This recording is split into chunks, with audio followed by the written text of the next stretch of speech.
Pretty much, what do you use your vehicle for? For work? Yeah, well, what do you do for work? I do delivery. Let's say you were without a car for like a week. What would that mean to you?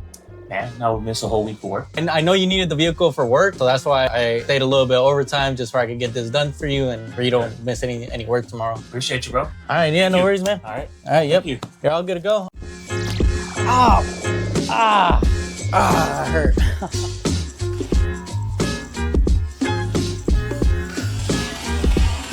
But that coolant just went everywhere and my shirt's soaked.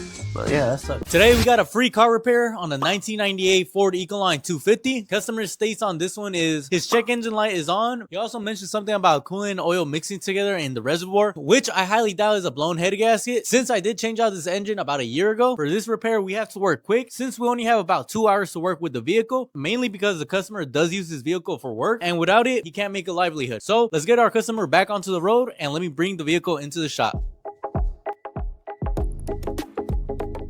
And as per usual, we're going to be using our Innova 5610, the reliable scanner that we've been using for all of the free car repairs in this series. Let's also go into the Ford OEM Enhance. This is pretty much going to give us access to the PCM, and let's see what codes this gives us. P0401, P0402, and P1000. P1000 is a generic code that comes with every Ford. We pretty much has the same exact codes as the OBD, so let's start getting into it. Okay, so on these Ford vehicles, specifically on these vans, we got to remove the doghouse. The doghouse is being this little unit right here, and all that really holds it in is about like 4 little clips. With the clips now removed, all you gotta do is just pull it back. But we're gonna move a couple of the customer's items out the way just so they don't spill all over the place. There we go.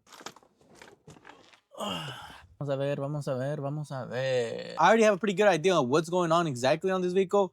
After doing some pretty quick research, the P0401 is obviously some type of issue going on within the EGR system. But what exactly is going on, right? Since I changed the engine out on this about like 30 to 40,000 miles ago. But I remember we did a whole bunch of carbon cleaning out of the EGR system since we were doing a new used engine in there. So in all honesty, I highly doubt that this check engine light is getting turned on due to carbon buildup in the EGR system. First things first, we're going to go ahead and test the EGR, make sure that it opens up properly. The way that we're going to test this out is we're going to apply vacuum directly to the EGR, meaning that the EGR is going to open, and in theory the engine should want to stall out. If the engine does end up wanting to stall out, then that's going to point us to the DPFE sensor. This right here is our handy vacuum pump. Pretty much what happens is whenever I press this trigger, vacuum gets built up on the other end, and that's how we're going to test our EGR system. This right here is our EGR, and this right here, and we take this valve off like so.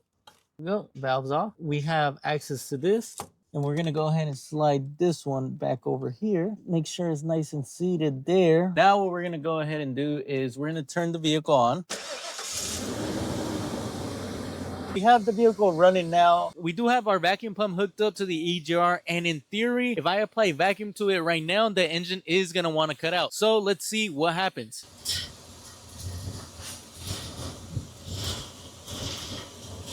I hope that you guys can hear this and see it. Right now, the engine is running a lot rougher than before. And all we did was apply vacuum to the EGR, causing it to open up. And this is pretty much the indication that our EGR is working perfectly fine. We cross off that there's anything wrong with the EGR just based off how rough the engine is running after we apply vacuum. And watch, as soon as I take off this hose, in theory, the vehicle should start running like normal again. So let's take this hose off and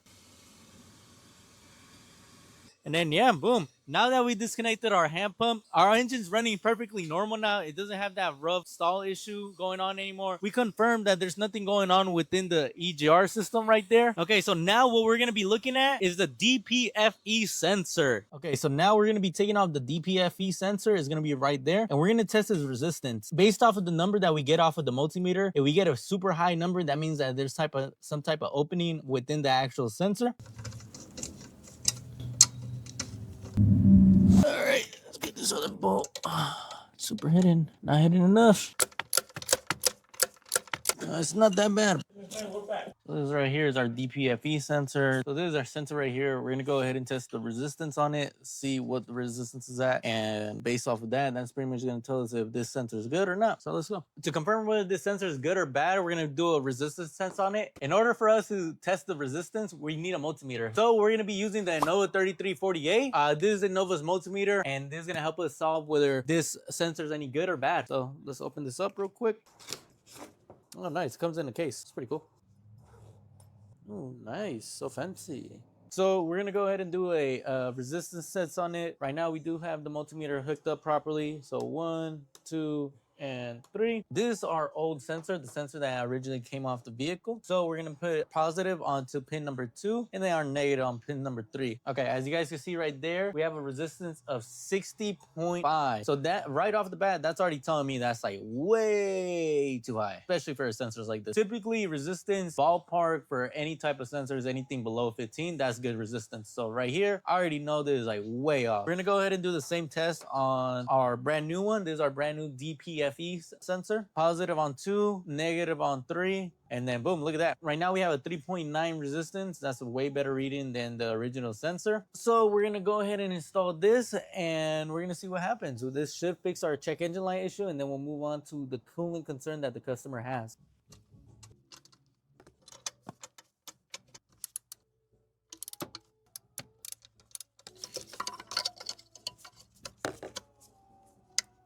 Okay, back onto our Innova 5610. We're gonna go back into OBD2, read DTCs. Okay, got the P0401 and the P0402. We're gonna hit erase and erase DCC. It's all erase, confirm.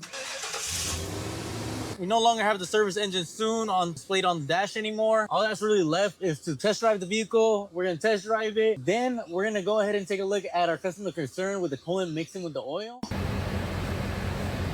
Unfortunately, we did get a code back, a P1406, but the reason that we got that code, I accidentally switched the 2 vacuum lines. I switched them to the right position and then test drove the vehicle again. That code no longer reappeared. Right now, the shop currently is closed, but I know this customer does severely need his vehicle for work. I decided to stay a little bit after closing hours just so I could get this done, since he has a very tight schedule. He gets off of work at 2:30, and by the time he gets to the shop, it's already 3. It takes a while for him to get here, and that only gave me about 2 hours. Do a little bit of overtime, get this customer right. Start taking a look at this cooling issue that he has. He said that it's mixing oil, but I highly doubt it's the head gasket. As you guys can see right there, this is the coolant reservoir cap, and yeah, it does have a coolant mixture right here. It does look pretty nasty and all, but here's the thing: this engine has about 100,000 miles on it, roughly about 120,000 miles on it. It is a used engine, but he hasn't overheated it at all. And if we take a look at the oil, take a look at the dipstick, I mean, it doesn't have any type of oil and coolant mixture, nor does the oil cap. I don't see any type of coolant mixture on there. You may be asking like, oh, why do I think it's not a head gasket, right? I don't think it's a head gasket, and here's the reason. One, it hasn't overheated. He flushed the system out about a week and a half ago, and it honestly is not a crazy amount that's in here right now. Two, there's no indication of any head gasket failure within engine oil dipstick nor the oil cap. And here, I could even show you. You take a look within the reservoir. I mean, it is really like pretty dirty. It has a good amount of oil in there. It's not like a super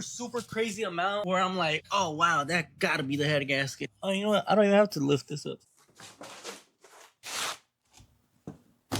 Ow! I hurt.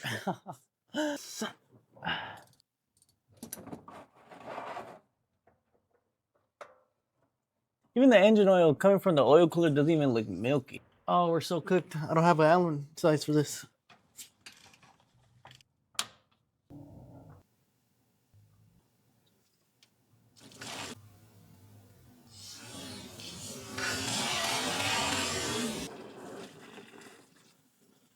Ugh. But that coolant just went everywhere, and my shirt's soaked. But yeah, that sucks. Okay, right here we have our old oil cooler that was on the vehicle. If you take a close look into there, it's really hard to tell on camera, but right there is coolant and oil mixture. So in between the fins, that's where the oil gets cooled down. But what had happened was, yeah, somewhere inside one of the fins cracked and it started leaking into the coolant. I could actually see a damaged fin in here. Yeah, there's a damaged fin right there where the arrow is at, right in the middle. That's a little damaged fin right there. So that was our point of failure, causing the oil and coolant mixture. So this is a brand new one straight from the dealership. Nobody else had it. Luckily, I was able to pick one up from the dealer before they closed down, and luckily they had it in stock. So yeah, this is our old oil cooler and our brand new one. We're gonna go ahead and re-tighten everything up, and we're gonna flush the system out. Let's do it. Like that. Let's go away. That's 2.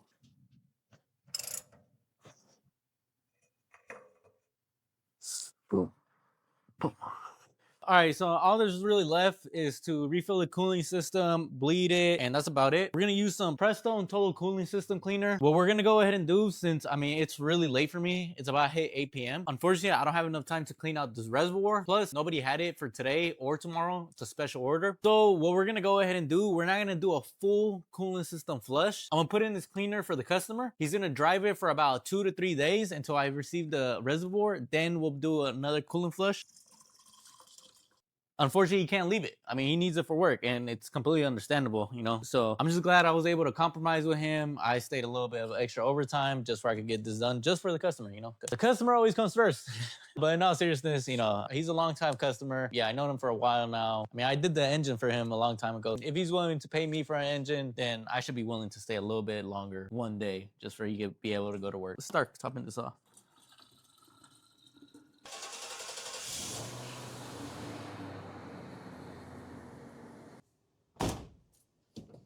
So the customer's gonna drive it for the next couple of days just for he could get the cleaner all throughout the cooling system. We're gonna be lucky enough to bless him with this free car repair today. So go ahead and call the customer so he could pick up his vehicle. When the vehicle first came in, you had the check engine light going on. You also had, coolant and oil mixing together. So we went ahead and fixed the coolant and oil mixing together. Pretty much all that was the oil cooler. Pretty much got damaged internally, causing it to leak into the system. For the check engine light, all it was a sensor. The sensor wasn't reading properly. So we went ahead and replaced it. I test drove the vehicle for about 10 miles. The check engine light no longer turned on, right? Parts and labor all together for today, it came out to be $708.27. But I do have some good news. I do a little bit of YouTube, and I do have a sponsor for this video called Innova. And pretty much what they're doing is I get to pick one random customer and they get a free car repair. Oh, so really? yeah, you pretty much don't owe me anything at all today. The repair was completely free. $3.99. $3.99. Yeah. $3.99. $3.99. Thank you, bro. Yeah, no Appreciate worries. you. And then I also have a gift for you. I have the Innova 5610. This is the exact same scanner that I use to diagnose your vehicle. Yeah, this is yours as well. Yeah, you're pretty much all good to go. Scanner's yours. That's the exact same scanner that I use to diagnose everything that's wrong with your vehicle. For whatever reason, if the check engine light turns back on, you can scan it, give me a call, and then I could let you know more or less what you're looking at. Pretty much, what do you use your vehicle for? For work? Yeah, what do you do for work? I do delivery. Let's say you were without a car for a week. What would that mean to you?